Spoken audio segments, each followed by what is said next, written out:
I will start. Well, welcome everyone to the Virtual Teachers Lounge, which is, even though I came up with the title now, I don't remember the exact title, engaging students in pre-college and post-secondary classrooms, engaging all students in pre-college and post-secondary classrooms. To give you some background as to how this Teachers Lounge came to be, the idea would be that it was a collaboration between the ACTR PD committee and the AATSEEL Teacher Excellence Program, which is a 2-year program for K-12 teachers run by AATSEEL, where a cohort of teachers is selected. They come to the AATSEEL conference, observe panels and roundtables and workshops, and then we work in the meantime in the coming year to develop and create proposals for the next conference, and then the teachers present at the virtual conference and hopefully continue to return to the AATSEEL conference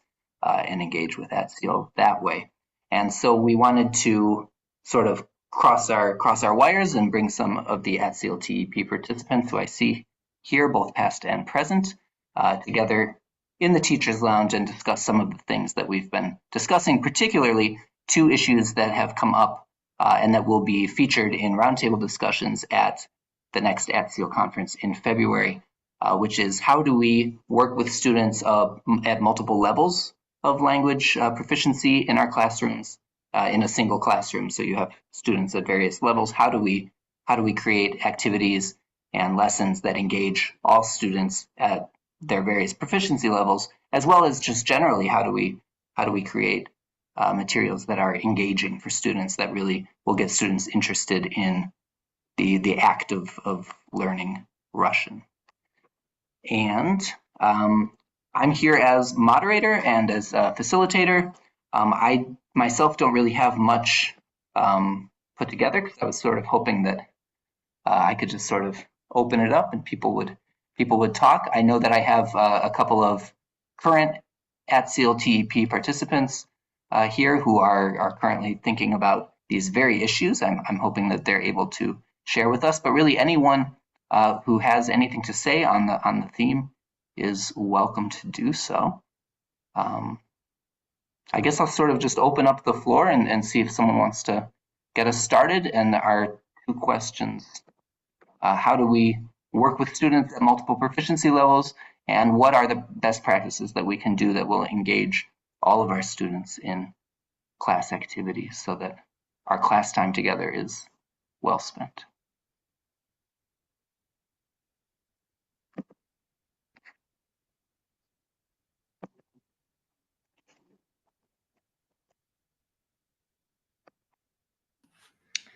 Well, I guess I can start because first of all, I have chosen this topic for my roundtable, and of course, it's not an easy thing to accomplish, but it is something that that I personally experience all the time. Well, I've been teaching Russian for 10 years by now, and my classes are comprised mostly of heritage students. But even among heritage students and Russian immersion students who have started learning Russian from the age of 5 and been in the immersion program for so many years, I'm a high school teacher, but sorry that I didn't introduce myself. By the time of high school, I have the only level that I don't have is maybe a novice low in the classroom. But from novice high up to native speakers, I have them all.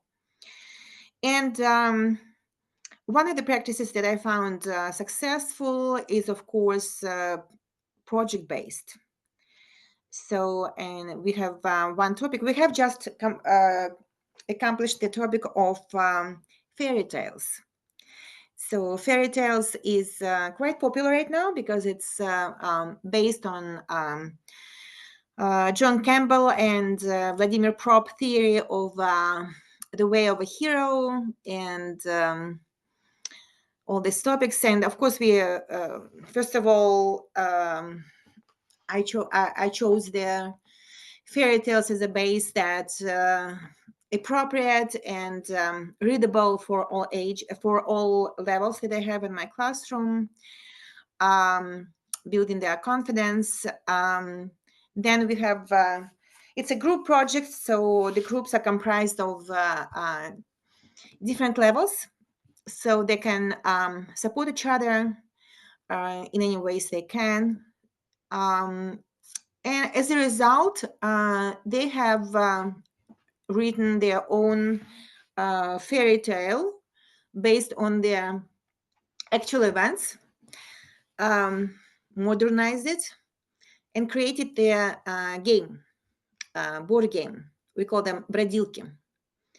So I saw very high engagement of the whole class in this process, and this is something that I might be proud of.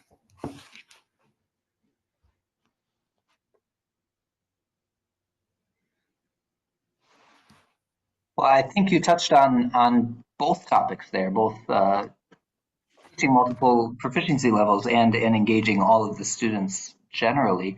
I'm curious, so the board game aspect, can you speak a little more to how that to the ways in which that specifically brings in students at different levels? They were collaborating on composing their own story and adding. There are 4 of them at the table and different levels, and one, for example, one person is studying, gives the idea, so I give them all kinds of formulas, expressions. We've been working on that almost a month. So there is a lot of vocabulary and a lot of support and scaffolding, and so they create a story collaboratively and simultaneously. So everybody is writing. One person suggests the first idea, another person is continuing. So they have created a story, the plot, and then on a poster, they were drawing the whole way of a hero, different events, what might happen to them, known, unknown, all that stuff. And I think the whole atmosphere of this project, they were hesitant, but looking at each other, working together, and seeing the result, because they wanted to share. They were very proud of sharing their product. And I thought that we will just create this game and then maybe sometime we'll play it, because we are always short of time. But they were eager to play it. You know, it was just there was excitement. And each student has a different marker, so everybody is participating, bringing their talents. Yeah, so that was good. I think that's really fantastic, and you're bringing in multiple, not just language, but you're also teaching. I mean, I don't know how many high school students are learning about prop, but I think that angle to it that makes it even more interesting. And Campbell. Yeah. So Russian American. Yeah, that's fantastic. Hello, I would like to say something on this subject. My name is Svetlana Stewart. I teach high school in New Hampshire. We are the only high school in New Hampshire that offers Russian. And I teach not only Russian, but other languages as well. So I have only one class of Russian, and this is the 4th year that the program is offered. My classes are every year, it's combined class 1 and 2. I don't have the issue of any native speakers. We don't have any in the area, so all the students are starting at 0. The enthusiasm is there, so I don't think I have many problems regarding engaging students. They're very engaged, sometimes over-engaged. But of course, the other issue about having multiple levels, clearly it's 2 different levels, so the level 2, of course, when they start again, then second year in September, then I have the students who are coming with no knowledge of Russian whatsoever. So the Russian 2 students are my big helpers. That's how it works.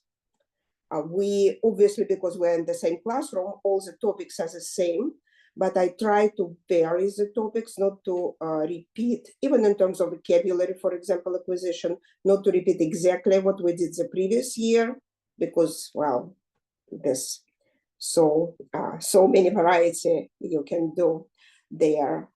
But they are looking forward to it because the level 2 students had the experience of being level 1 students and had level 2 as their teachers.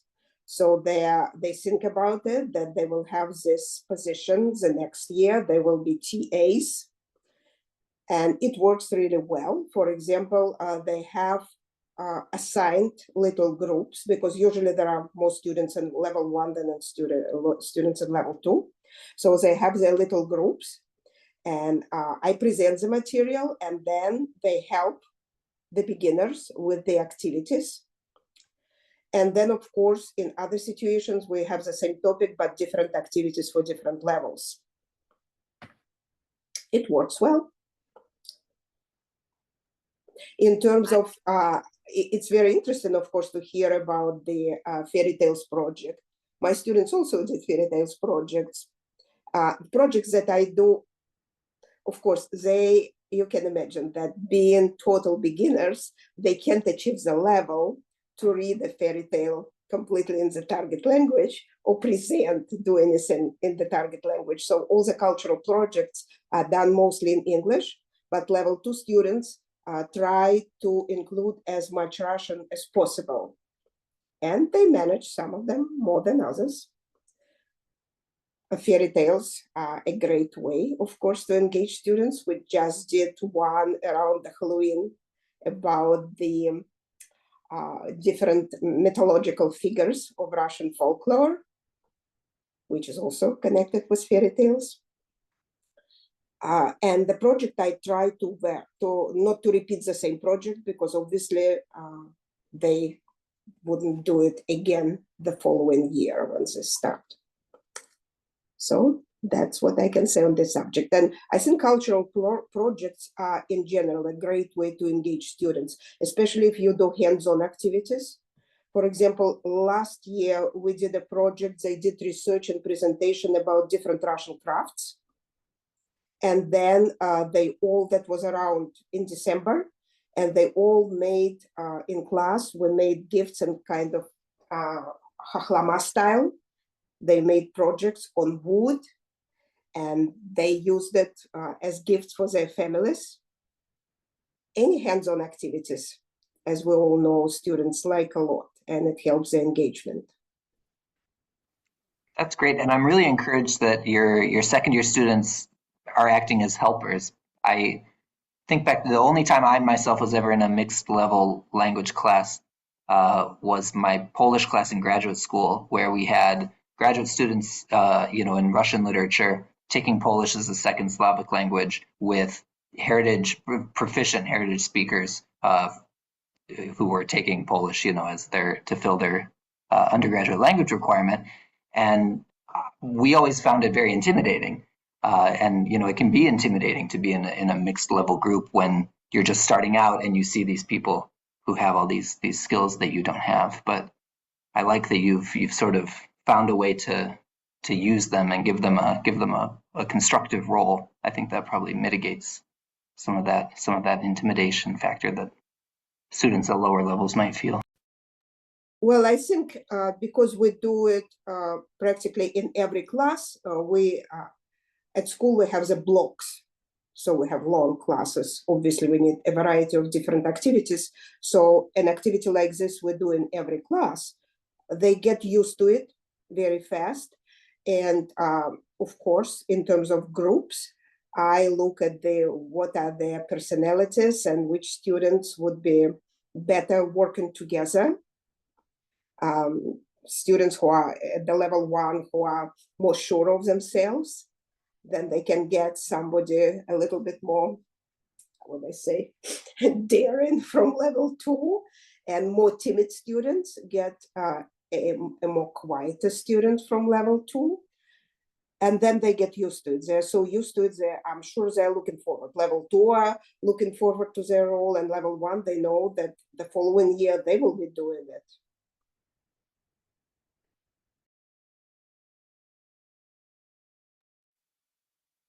Svetlana, I love hearing what you're doing over there in New Hampshire, because you are my neighbor. I'm in Vermont, and as far as I know, I'm the only Russian program in high school in Vermont. And I also have all of my Russian students in one class.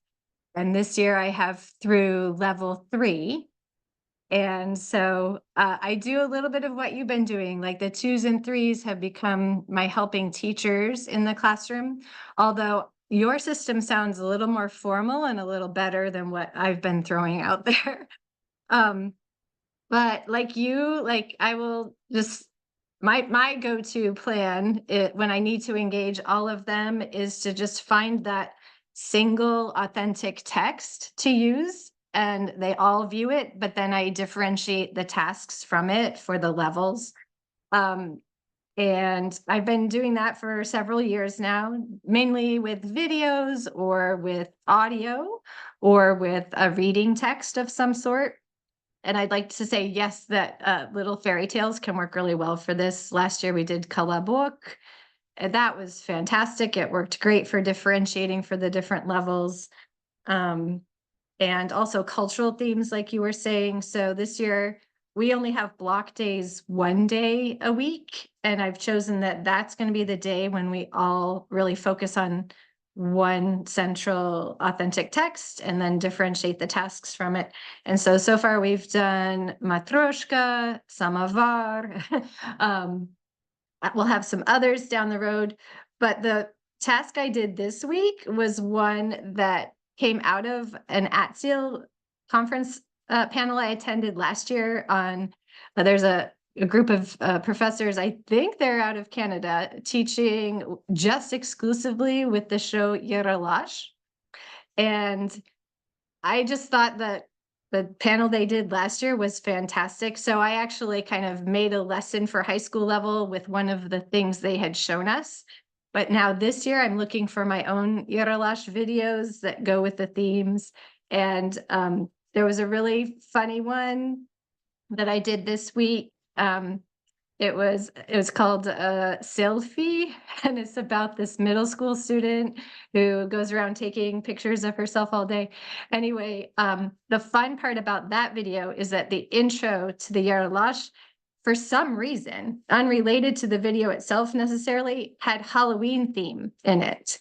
So I was able to kind of warm them up during the week, teaching them these Halloween themed things. And then when it popped up in the video, they were all ready to talk about that. And anyway, yeah, I'm so glad to hear that you're right over there, and we seem to be doing similar things. So it's very affirming. How far you are from New Hampshire border?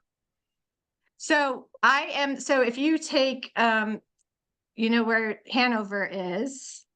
So from Hanover, I'm about an hour and not even, maybe an hour and 20 minutes from Hanover. I'm straight across on Route 4 in Rutland, near Rutland.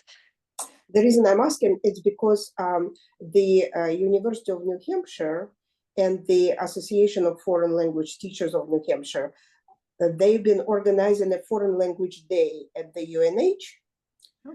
And UNH had a Russian program. So Yes. this coming week, I will be bringing my students for a field trip there. And I think there is one school coming from Maine. Maine, I think Maine, one school from Maine. Yeah, in the Berwick's. Yeah. Schools. Yeah. Have you heard about this initiative? Which initiative? Well, of this language day at the I university. have not heard about that. So that's very interesting. Yes. The first year we went, it was really well organized because the whole program was organized by the students of Russian at the university. And my students had a chance to participate in their classes and also to answer questions, to have some little conversations in Russian with them. And then they did presentation about what the college students, what they want to do in the future using Russian in their professional fields. It was very good. Last year it wasn't so good, but apparently this year it will be good again. I'm looking forward to it because again, I know that it will be organized specifically by language. So maybe, I don't know how far it is for you to drive to Durham.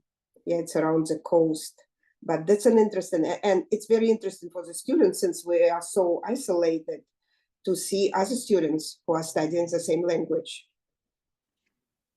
Lana, In terms of Yaralash, I'm also using, I've been using also several Yaralashes. Yeah, they can be, of course, you have to look at them, the level of language, but they are pretty good. And also now on YouTube, there are many videos, of course, again, you have to preview everything, obviously, that are made by Russian high school students. And some of them are absolutely great to use. They are with songs, and they have they play little sketches, which is pretty simple language. And there are a few slang words, not inappropriate, some slang words that we can accept. And my students absolutely love it because that gives them the impression that they understand students from Russia, real Russian kids speaking Russian. Lana, you've kind of touched on one of our underlying themes, which is collaboration between pre-college and post-secondary teachers and institutions. So I know we have some college level Russian teachers here as well. I'd love to invite you to share your practices, what you do in your classrooms when you have students of mixed levels or even students at one level and you're finding ways to really draw them into engaging activities.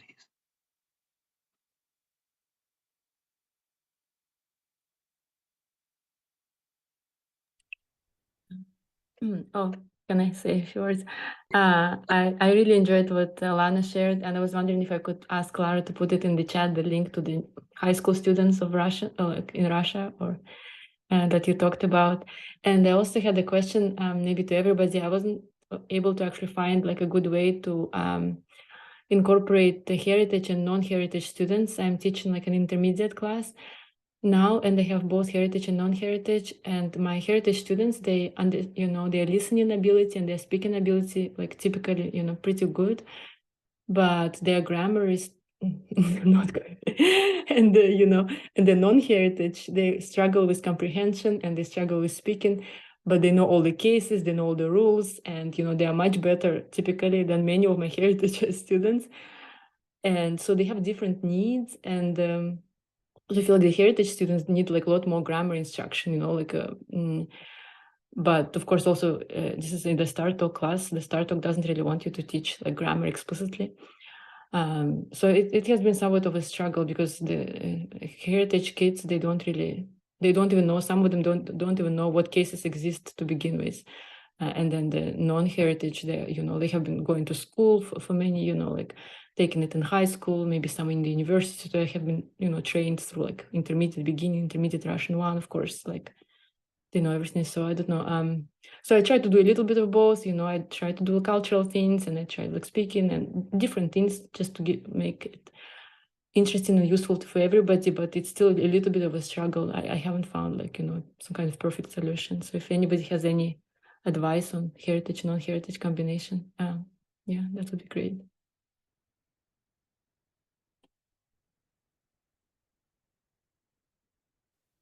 I wonder if you could play to the strengths of the non-heritage learners who do have that sort of mechanical understanding of grammar because they've learned it from the ground up.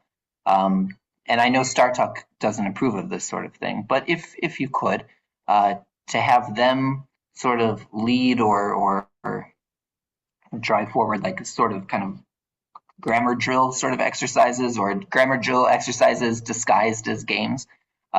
And then, in exchange, have the heritage speakers kind of lead like a разговорный час sort of activity where, you know, it would be more conversation driven and more kind of fluency over precision. I don't know if that would be possible. I don't know that I've ever seen that, but it seems like it would be a good use of both, you know, that way each group kind of feels like they're contributing something to the.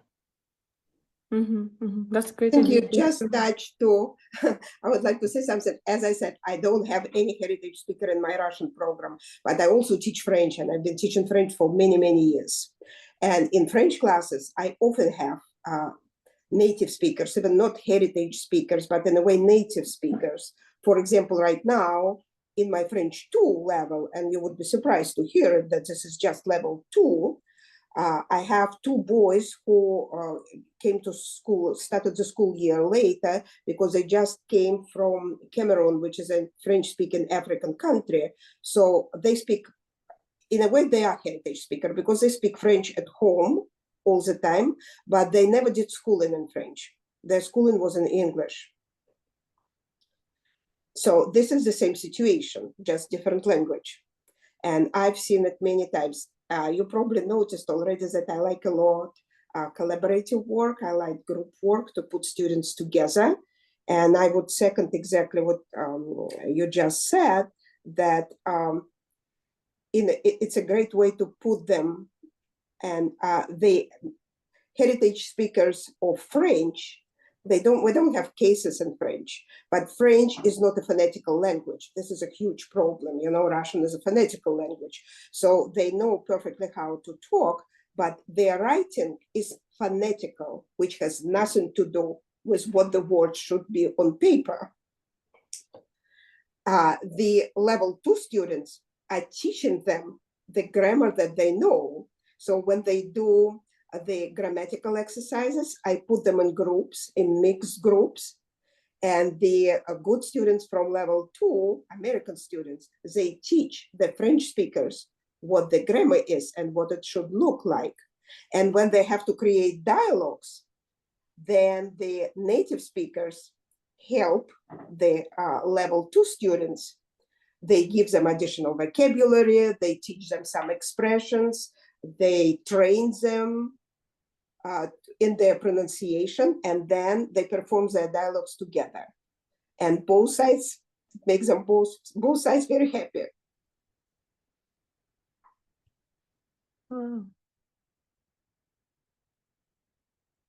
I'll try that in my class. Thank you very much.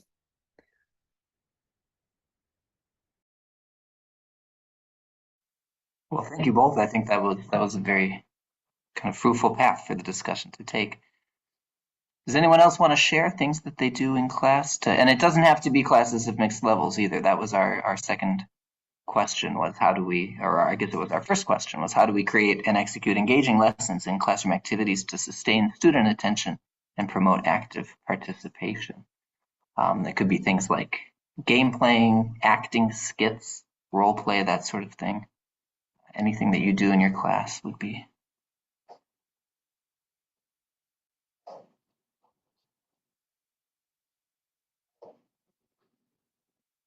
Yeah, Olga.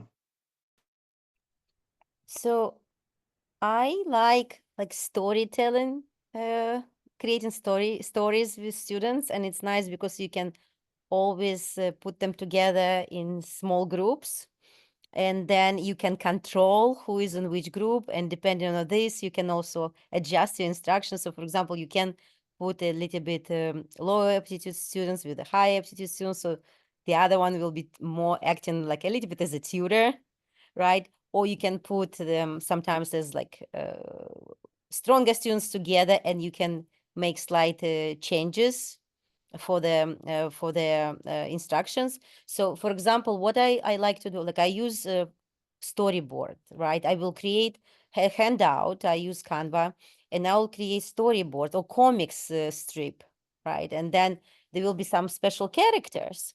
And for example, I don't know, Chiburashka, or we have like a mascot, class mascot, Giraffe Katya, like a stuffed animal.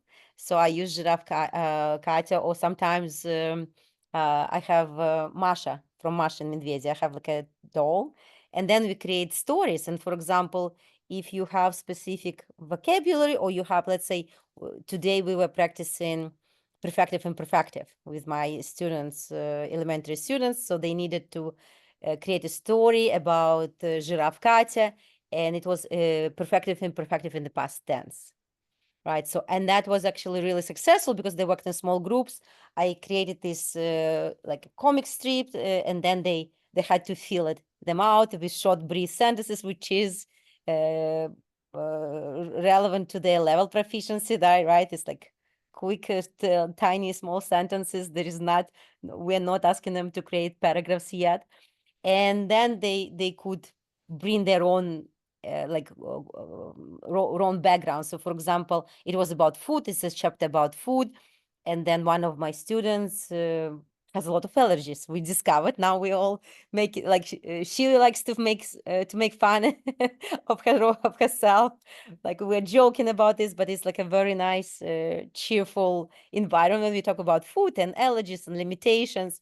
So then in this group, this giraffe Katya ended up not eating anything because she had allergies to eggs, she had allergies to milk, she had allergies to gluten, and it was interesting. And that's what also made it very engaging because they would bring even though these were characters, some other characters, right? Like it's not about themselves. And, sometimes it's nice if it's not about them, if they don't feel comfortable sharing something personal about themselves, especially when it is a topic about family, for example, like family life, or maybe housing issues. Like, well, maybe I don't want to know how many rooms they have in their house because everyone's saying, like, oh, my house has got a garage or two-car garage and 3-story and like a building and like 5 bedrooms, and then someone like lives in a 1-bedroom apartments, and so I don't want to know this, right? And probably they don't want to share this. But if they talk about someone else, Katya, giraffe Katya, or Masha and Medved, and then they also create these interesting stories that works. And then another element which I use for storytelling, when I use the kubiki, like dices, there are these dices where you can write on them with the marker. And then I would have couple dices, so they will have what is it, six sides, and then there will be each dice would would have something, right? So these are the verbs, these are the hobbies, and maybe sometimes I will include the third dice, and then there would be the third dice which they have to throw, and it will be, I don't know, like engineer или electric. So, and then they have to create, so it's interesting, there is like a game element, they randomly get some kind of condition, right? So they need to use these verbs, they need to use this profession, this person, and they need to use this hobby of this person, and then they create a story, right? Like a storytelling. And of course, this is a great way of making it, more engaging, and also they don't have to like come up with their own ideas. And I've noticed that this has been especially effective in elementary level students. So with my novice learners. Yeah. And it's also physically engaging because who doesn't like to throw some dice? It's fun. Yeah. Right. Susan, you have your hand up. Yeah, we just did something today that, to my great surprise, got the weakest student in the class really excited. And this is something that I often do with students in preparation for advanced scenarios during OPIs, and that's situations with complications. So I think maybe I can share my screen actually from today's slide. This is a situation. Students on Fridays kind of like to complain. So the situation was that our topic is health, which isn't all that interesting for young people, but they do like to complain. So I gave them this situation of you're too sick to go out, call a friend, but your friend's really busy. And so you have to be dramatic and list all of your symptoms. And then I give them, because students vary in this, some will just say exactly what they know how to say, and they won't challenge themselves with the new vocabulary. So this is kind of gives us an opportunity to review vocabulary. This was also review right before a quiz on reflexive verbs. So filling in verbs, and also мне нельзя выходить из дома, я заболела или заразилась гриппом, ужасно себя чувствую.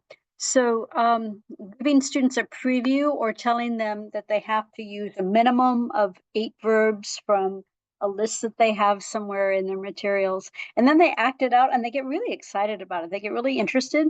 And those students who don't necessarily have great linguistic skills, sometimes they have really good acting skills. And then they also create this collaboratively and then present it kind of like a little theater performance for the class. So that's something that my students tend to liven up with.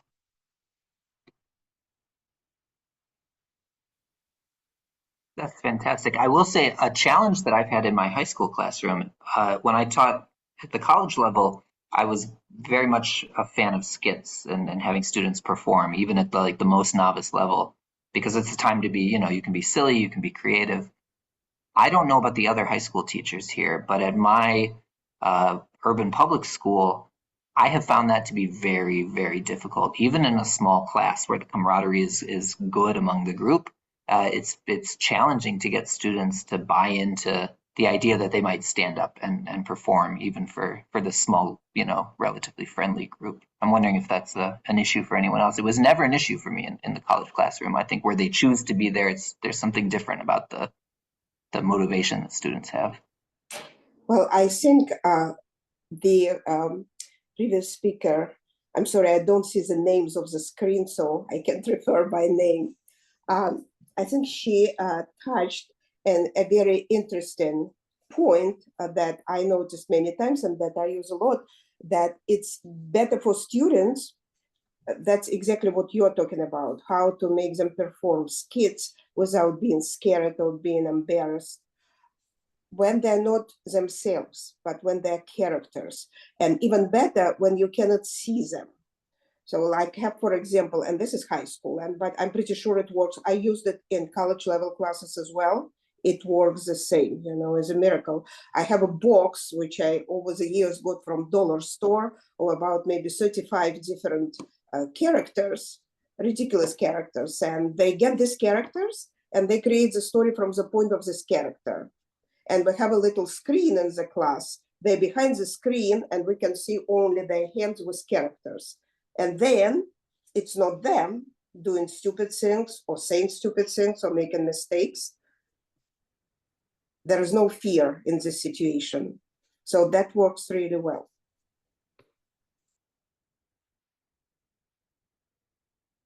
I just quickly wanted to add, I really like what Svetlana just said. And my students, I have also these Muppets, puppets, right, dolls, but also my students at some point, they really love this. So for their presentations, they created their own characters, sock puppets.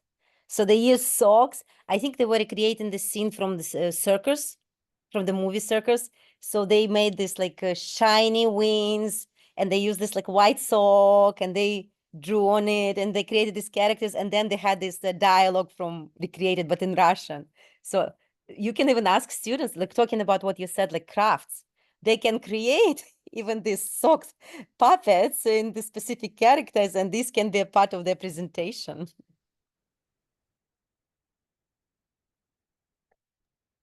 Yes, I've done puppets with my students too, and they love it.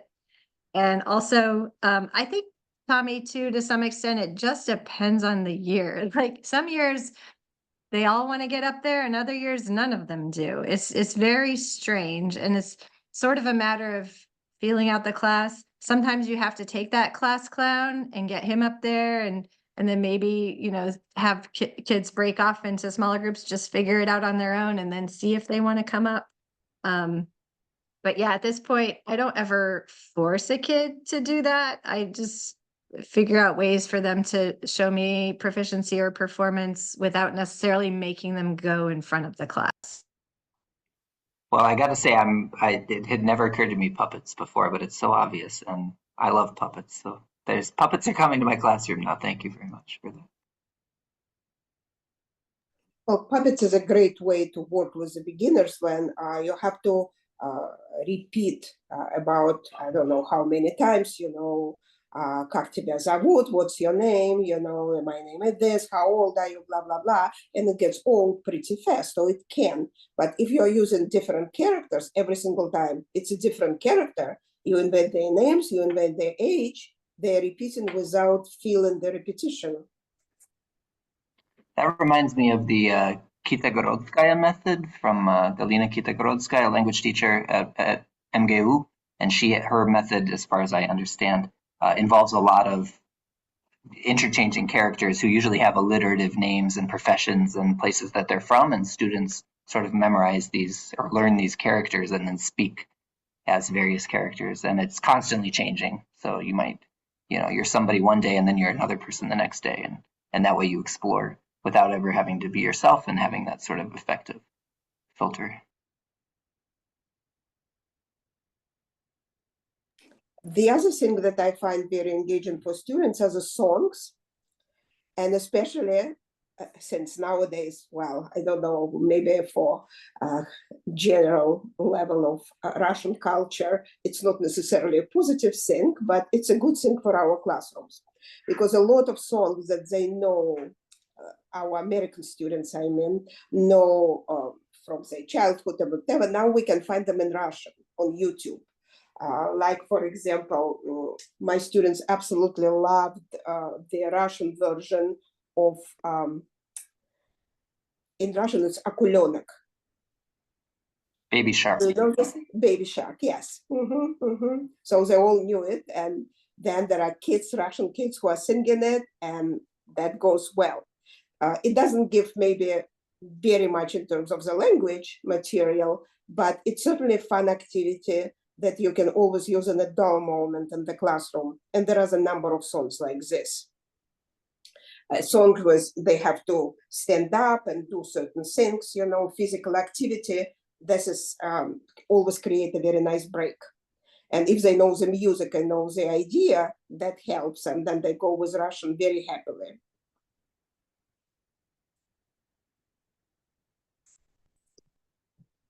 I once had a graduate student who loved the song, the Let It Go song from Frozen. He was a graduate student, and it was just something that he listened to all the time. So these things can be appealing for all ages.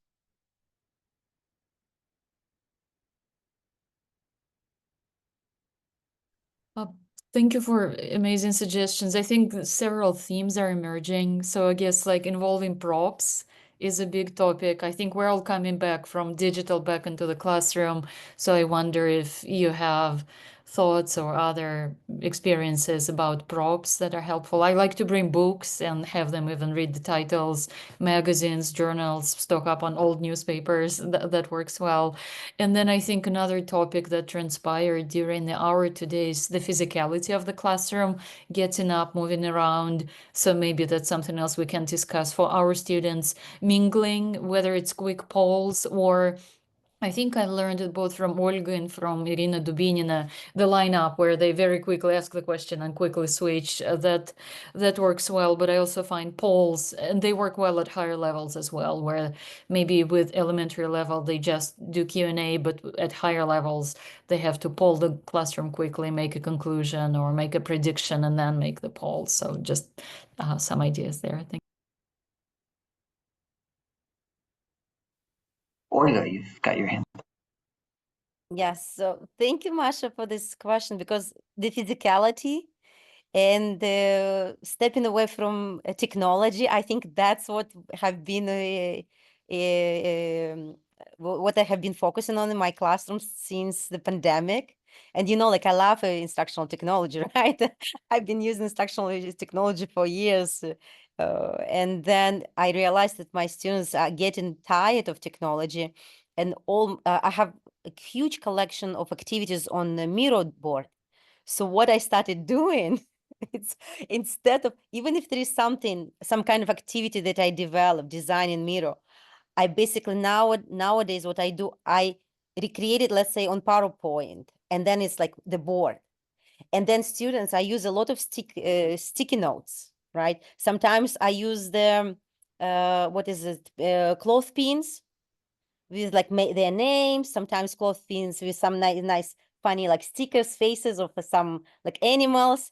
And then students need to go and clip like their choices. It's about, and when like when they like, you need to choose what you want to do, for example, this weekend, and there are choices. So I used to do this digitally. Now they have to walk to the screen, and they have to put the stickers. And the same thing, for example, I print out flyers. We had flyers for events, right? When we were talking about hobbies, I would put them all the way around my classroom, like in circles. So they have to go from one fly to another, and they're far away, so they have to walk.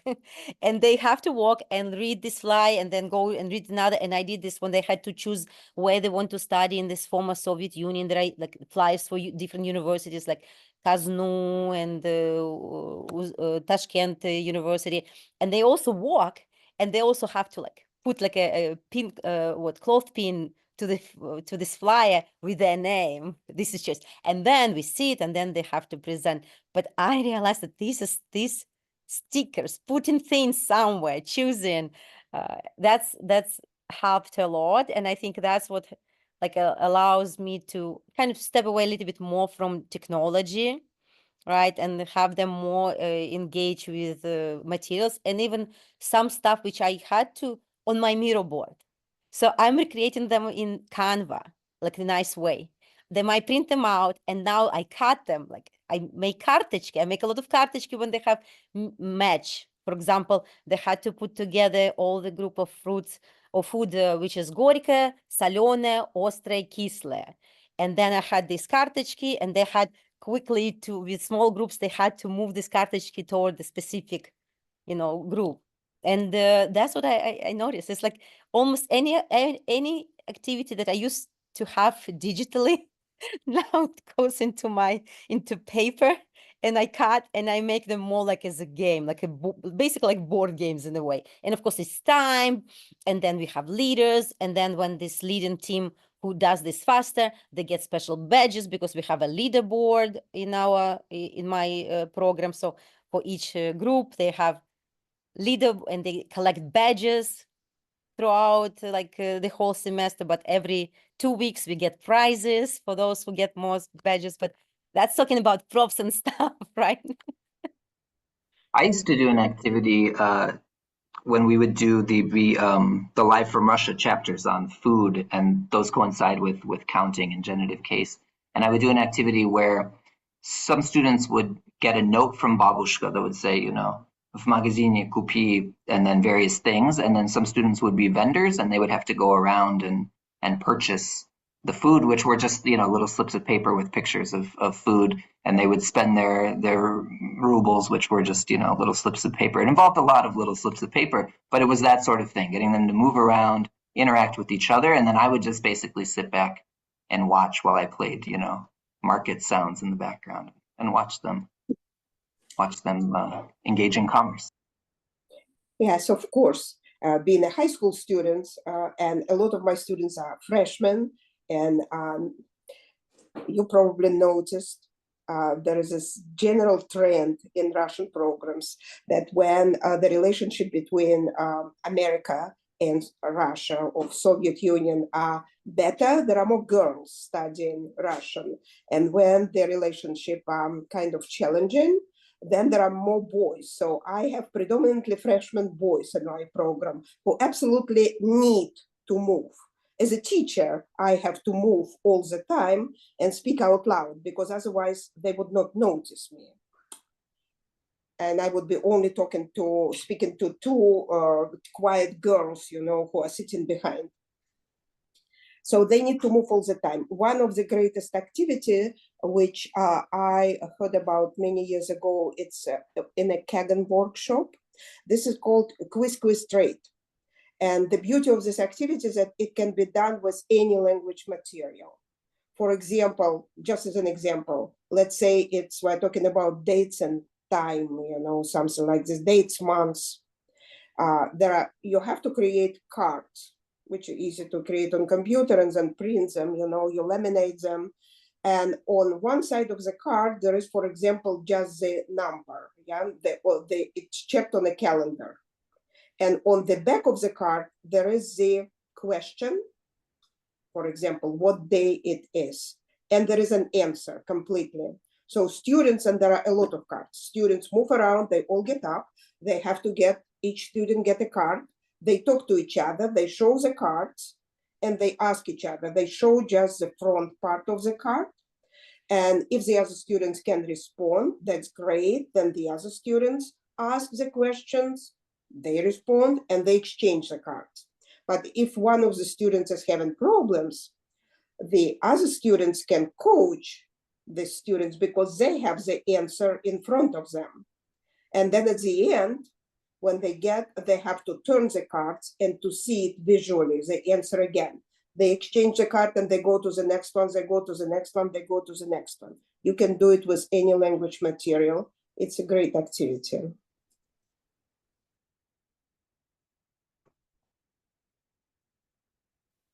Even now, I sometimes try to find ways to take at my beginning Russian class, so Russian 1, it's juniors, they're totally introduced to Russian from scratch. We spend an entire quarter on chapter 1 of beginner's Russian. We take it very slowly. And I've found that students often of this particular generation in my school have a difficulty sort of grasping the concept of the alphabet and decoding words letter by letter, syllable by syllable. And so we do a lot of activities where I'll just take all of their vocabulary and make cards with just each syllable, and I'll put them in groups and say, here you go, how many vocabulary words can you make without leaving any card undone? And they'll spend 20 minutes putting it all together. And even that is a way to take something that's actually fairly boring and making it a little more engaging.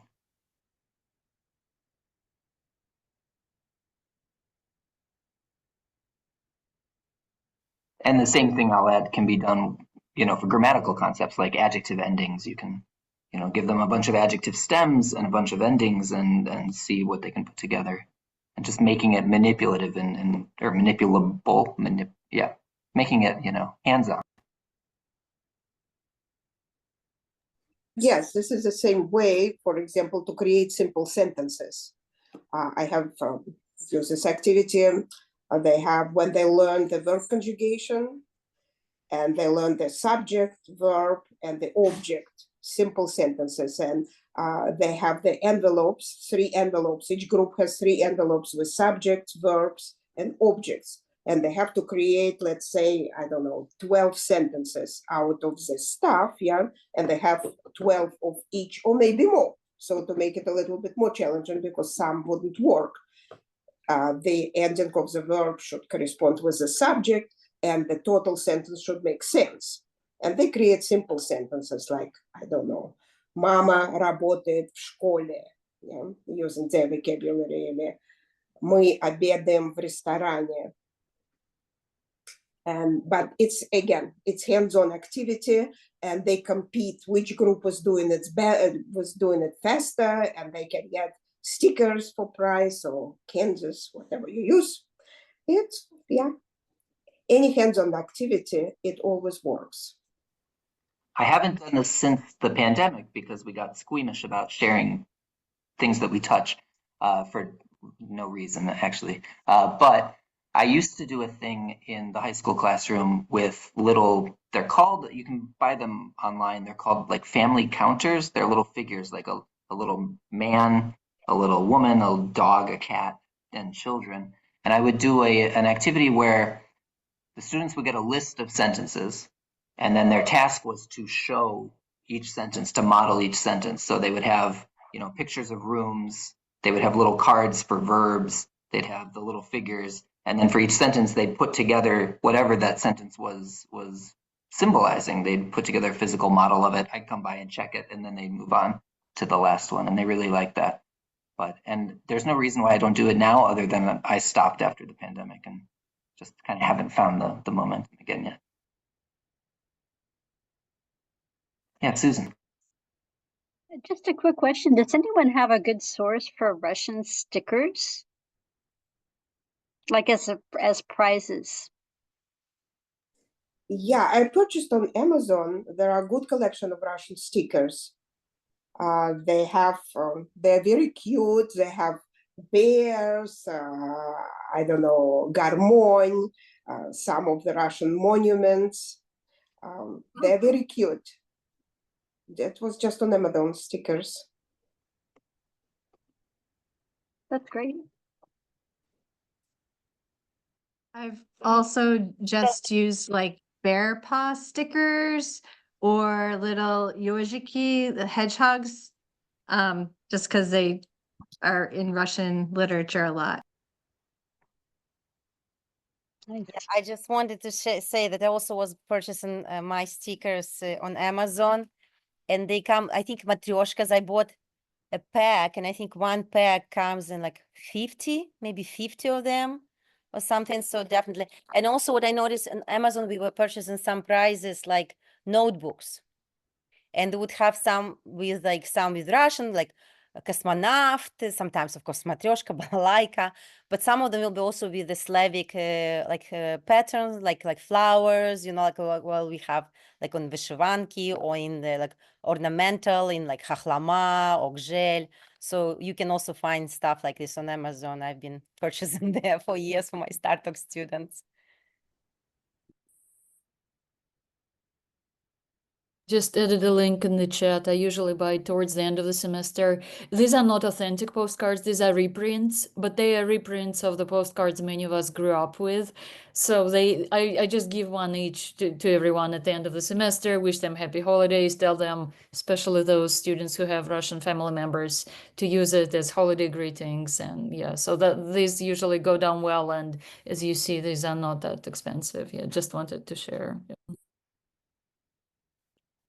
Reminds me, I just bought a pound of Ukrainian candy, or about a month ago. I have yet to give it out to anyone though, because it was so expensive that I'm afraid to part with it.